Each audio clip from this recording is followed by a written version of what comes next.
Yo guys, what's up? Welcome back to my YouTube channel again. So as you can see from the thumbnail, this is a new series that we are starting. यही वो series है. बहुत लोग मुझसे कह रहे थे कि please make some series on interview questions as well, basic to advance really moving. Today is the basic series. Today is the starting of this series, guys. This will be the interview series of the UI path. ठीक है, चलिए let's get started. तो मैंने एक PPT बना रखी है. It's a PowerPoint presentation over there, so I'll be sharing it with you guys as well in the link in the description. वो आपको मिल जाएगा. Please check it out. Please check all the questions over there, and I hope ये questions आपको मिले वहाँ पे, क्योंकि questions मेरे से भी पूछे गए थे when I was appearing way back within my interviews for the RPA developer over there. ठीक है, चलिए ये जो सीरीज है, ये जो वीडियो है specifically it's made for a fresher और अ वेरी बेसिक गाय. बहुत ही बेसिक क्वेश्चंस मिलेंगे इसमें आपको. तो don't worry, we will be also progressing to the core advance question, जो जिसके लिए काफ़ी लोग यहाँ पे हैं. But please do see all this question as well. कई बार होता है कि हम भूल जाते हैं कंसेप्ट, तो I think these question can be revising all those things to your mind again and again. जो भी आपको क्वेश्चन मिलेगा यहाँ पे, it will be basic. In this video it will be very basic questions, but the main thing is we'll be progressing each and every part of the series as well. उस धीरे धीरे gradually अपने level बढ़ाएंगे सो आपको पूरा clear हो जाए. ठीक है, चलिए I am very excited to share all this question with you. Very excited for this series as well guys. चलिए, thank you so much and let's get started. Okay, so as you can see, we are at the interview question series of from the UiPath Studio, and this is a part 1 basic. चलिए हम चलते हैं towards the first question. Very simple. What is UiPath RPA? So यहाँ पे definition लिखी है, आप लोग देख सकते हैं. UiPath RPA, Robotic Process Automation, is a software platform that enables the automation of repetitive rule-based tasks typically performed by human workers. It allows organizations to create, deploy, manage software robots that can mimic human actions interacting with the digital systems. Now they can also ask what are the different types of RPA tools over there. It's not generally asked in a UiPath interview, but they can ask you as well. Interviewer का आगे कुछ नहीं कह सकते, he or she can ask anything. ठीक है, in the basic part of it as well. So we can say first is the UiPath, it's a leading tool right now. Second is the Power Automate. Third, Automation Anywhere. Fourth, Blue Prism and everything. This is not the hierarchy. These are all the tools. ठीक है, मैं किसी को जज नहीं कर रहा, कोई टूल को कोई ज़्यादा अच्छा है कोई, ठीक है, every tool is good, but we are learning UiPath, automation anywhere, blue prism, power automate and all. There are many tools as well. काफ़ी टूल्स है, Python based tools. We are not getting the name of it, but these 4 are the main core of the RPA tools ऊपर से. ठीक है, I hope this is clear. आपको answer भी मिलेंगे inside the sheet. मैंने आपको शीट बनाई है, it will be answers as well. It will be an excel sheet over there, उसमें आंसर्स भी फीड कर दूंगा. ठीक है, चलिए next, go to the next question. What are selectors in UiPath? They can ask you if you are a fresher और a very basic गाय, आपको just अभी आप RPA में स्विच करना चाहते हो, ठीक है, very junior RPA developer and all, they can ask you what are the selectors in UiPath as well. You can see selectors are a critical component used to identify and extract with UI elements on the screen. So it will be what? Extracting the user interface elements on the screen. ठीक है, they are XML fragments that store the attributes of a graphical user interface element and are used by the UiPath to locate and perform actions on these elements during automation. You can say that these selectors are of XML in nature. Extensible Markup Language इसका full form है annotation का.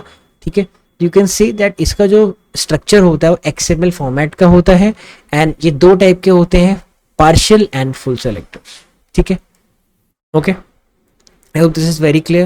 You can say that it is a way of uniquely identify the user interface elements inside a screen.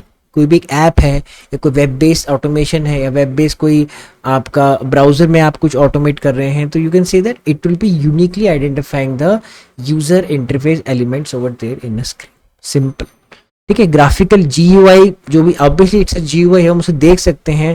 ठीक है, it's not a CLI, command line interface नहीं है like the Linux and all. ठीक है, so GUI means it we can see all those things, user friendly interface over, that's why it's called user interface, UI elements. ठीक है, this is the answer of the second question. What is a workflow in UiPath? How many types of workflows are there? Workflow क्या होता है, कितने type के workflow होते हैं, ठीक है. In UiPath, a workflow is a visual representation of a process or sequence of activities designed to automate a specific task or a set of tasks. Workflows are created using UiPath studio. तो यहाँ पे development जो environment होता है वो हमारा UiPath studio के अंदर होता है, where users can drag and drop activities, configure their properties and establish the logical flow of the automation.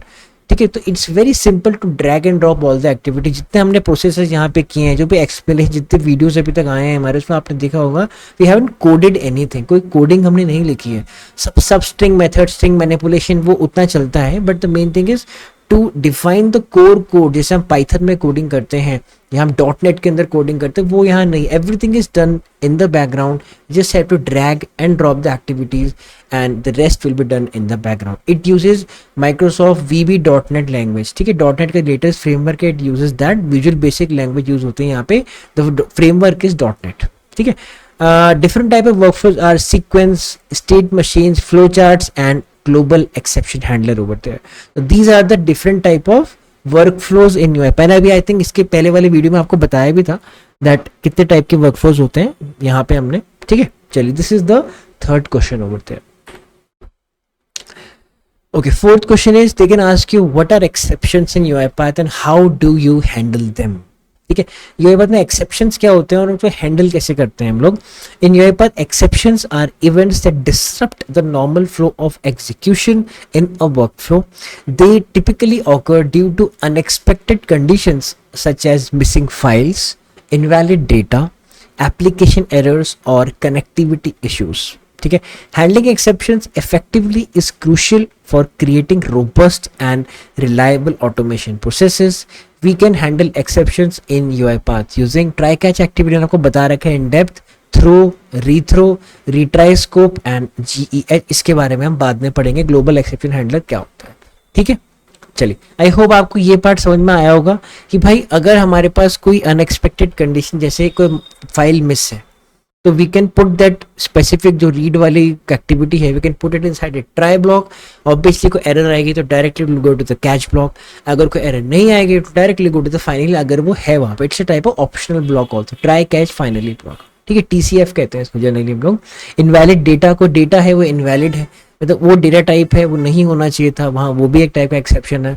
Application, अरे एप्लीकेशन नहीं चल रही है, कोई कनेक्टिविटी इश्यूज, कनेक्शन नहीं बैठ पा रहा है ढंग से, तो it's also an issue which can disrupt the normal flow of your workflow. ठीक है, and we can all use these 1 2 3 4 5 6 जितनी एक्टिविटीज है यहाँ पे, we can use this to mitigate this exceptions and continue our flow in a streamline manner. Very clear. चलिए, बहुत simple है. What are variables and arguments in UiPath and the difference between them.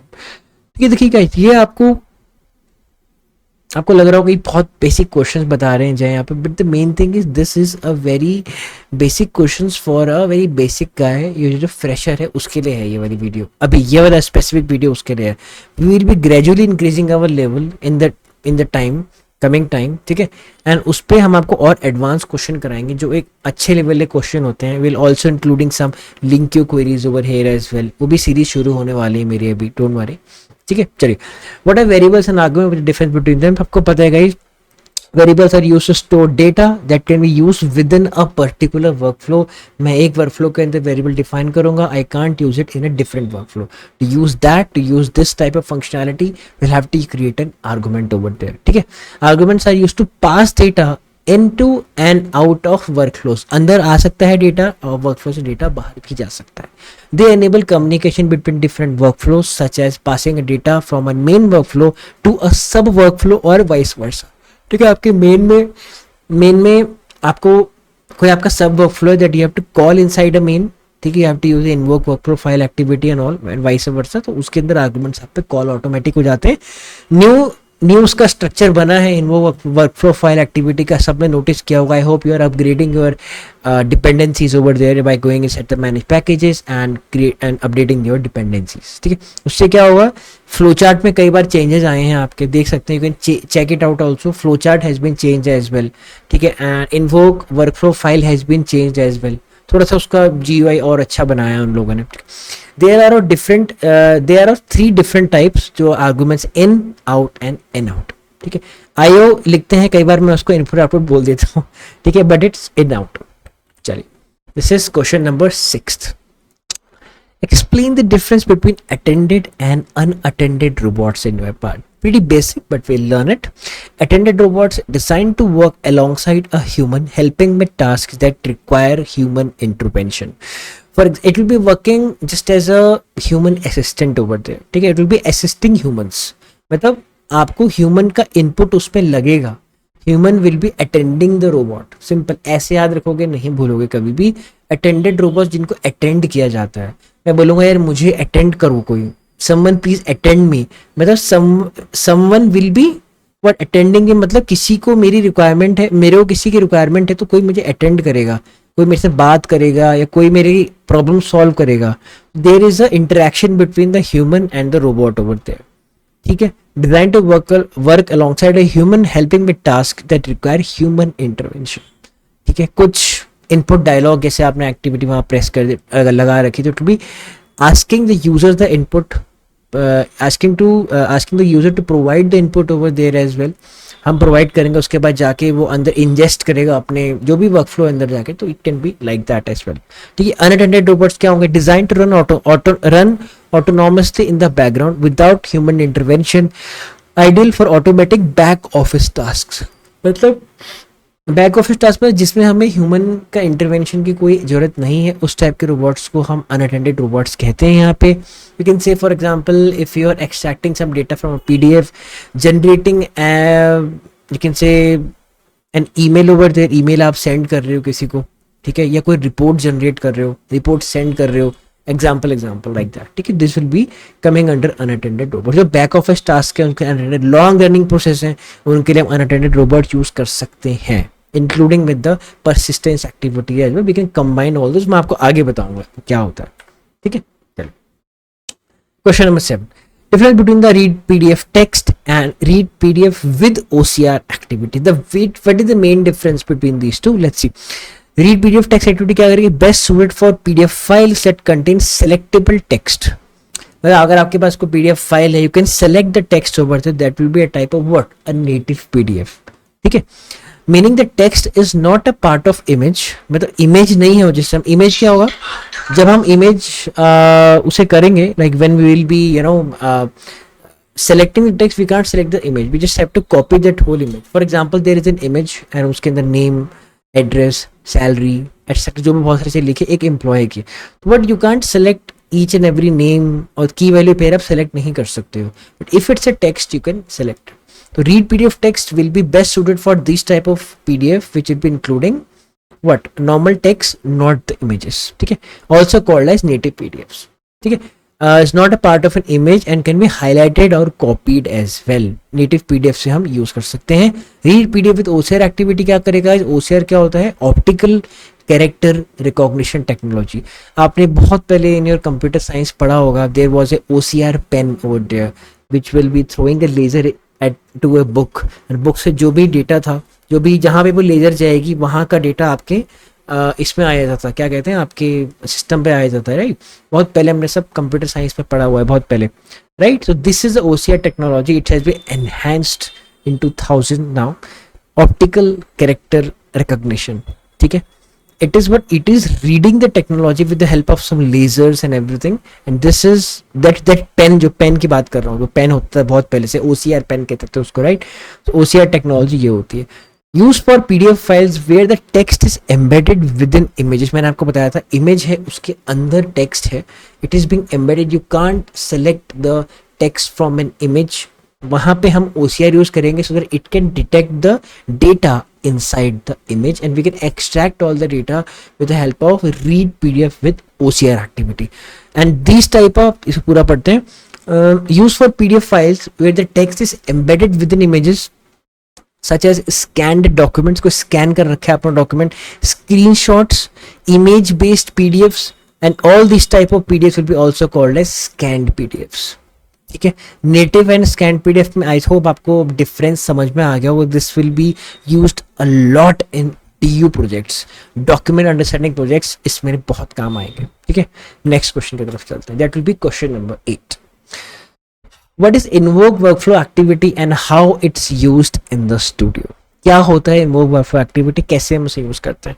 ठीक है, invoke workflow activity in UiPath is used to call or execute another workflow from within a current workflow. मतलब अगर आपको, मैंने आपको बताया था, अगर for example let's take an example, you have a calculator, you have to build a calculator. Main में आपको इन्वोक करना है अपने सब वर्कफ्लोज को. But you will be creating a workflow named calculations over there. आपको फॉर एग्जाम्पल असाइन करना, आपको एडिशन करना है, तो you will be what using an assign activity, defining two variables over there x y, सब club कराओगे, add कराओगे. ठीक है, they will be passed to the main workflow and just to display the answer over there. Input dialog को वहां रख सकते हैं in the main workflow. We can invoke the calculations part inside the main workflow. This activity will be helping us to do that. ठीक है, चलिए. It is used to break down complex processes into smaller manageable components. अब खुद सोचिए guys, अगर आपका बहुत बड़ा प्रोसेस है, right, it's a very large chunk of process that you are doing automation on, and you are using invoke workflow activities, it will be making your process more structured manner. ठीक है, more cleaner आपका code दिखेगा. ठीक है, you can it also helps in reusable components as well. ये reusable components में भी use करते हैं. फॉर एग्जांपल मेरे लॉगिन है, अगर मुझे लॉगिन बार बार कहीं रखना है, तो या तो मैं उसकी लाइब्रेरी बना सकता हूँ, नहीं है तो मैं इन्वोक वर्कफ्लो वाइल बार बार हर जगह उसे इन्वोक करा सकता हूँ. ठीक है, you can also do like that. बहुत सारी चीज़ें हैं हम लोग इन्वोक वर्कफ्लो फाइल में एक्टिविटी में यूज़ कर सकते हैं. कोई पेज है, उसके बार बार वही चीज़ ऑटोमेशन रिपीट हो रही है, I can just invoke that file over there. So it's a good practice. जब आपका एक पेज में काम पूरा खत्म हो जाए, you are switching to the next page, clicking some next page and it will be transferring it to the next page. वहाँ आपको अलग ऑटोमेशन करनी, तो please create a new XAML over there. You don't know that वो XAML आपकी कब काम आ जाएगी in next process, and it also makes your code much more easier to read and structured as well. ठीक है, देखिए, smaller workflows can be then reused across multiple projects और within different parts of the same project. यही मैंने आपको बताया. चलिए, question number 9. Difference between the write line and the log message activity in studio. अब कई लोगों को लगता होगा भाई दोनों तो सेम काम करती है, बस आउटपुट मुझे दिखाई देती है स्टूडियो में एंड मेरा काम खत्म. नहीं, ऐसा नहीं. Let's try to read them and understand them what they are. The log message activity is primarily used to log information, warnings, error or trace messages to the output panel and logs in the orchestrator. ये last के 3-4 words लिखे हैं, बहुत important हैं, क्योंकि right line ऐसा नहीं करता है. ठीक है, लॉग मैसेज क्या करेगा गाइज, उसके अंदर हमारे पास अलग अलग लेवल्स होते हैं. Information, error, fatal, warn, trace, verbose, right? So these are all the labels over there present inside the log level activity, log message activity. It can also produce the output just like the write line, but ये करेगा, ये orchestrator के logs में भी हमारा data दिखाएगा. But right line क्या करेगा, देखते हैं. Write line activity is use to write a simple message और a value to the output panel in the UiPath Studio during the development and debugging phase, and it doesn't support logs in the orchestrator. So orchestrator में right line, अगर मैं सोच रहा हूँ कि मैं log message के बाद राइट लाइन एक्टिविटी यूज करके orchestrator में लॉग्स देख लूंगा, then you are big no, nada, wrong. ठीक है, तो डिफरेंस आई थिंक है क्लियर, वेरी सिंपल. मैंने बहुत साफ स्पष्ट शब्दों में आपको बता दिया what is the difference between the two activities, log message activity and write line activity. Last question will be 10th question and it's pretty much easy. आपको दिख रहा होगा, explain a recent project in depth. कोई अगर आपने project किया है as a fresher, obviously you must have practised on some projects and all, you have to do it. अगर आप नहीं करेंगे तो your resume won't be up to the mark according to the interviewer, then you won't getting be shortlisted होंगे तभी आपका interview होगा. तो you need to do a project over. You can do RPA challenge आप कर सकते हो.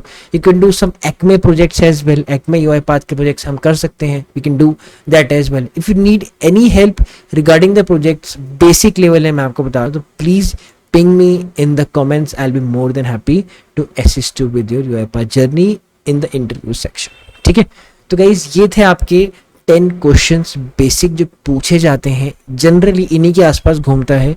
If anybody has some new suggestions कि भाई और भी क्वेश्चंस आप डालिए इसमें, बेसिक लेवल के, अभी बेसिक की बात चल रही है, तो please let me know in the comments, I will be more than happy to assist you guys, ठीक है। सो आई होप सबको समझ में आया होगा, प्रिटी बेसिक। मैं इसका लिंक अभी आपको शेयर कर रहा हूँ inside the you know extra information that is been given in the YouTube section, वहां से आप लिख सकते हैं inside the comment part, ठीक है। चलिए, in the next part we will be discussing some best practices. अब हमारा जीरो टू हीरो सीरीज भी पूरी होने वाली है, right. It's about yet to be finished, ज़्यादा टाइम नहीं रह गया उसमें।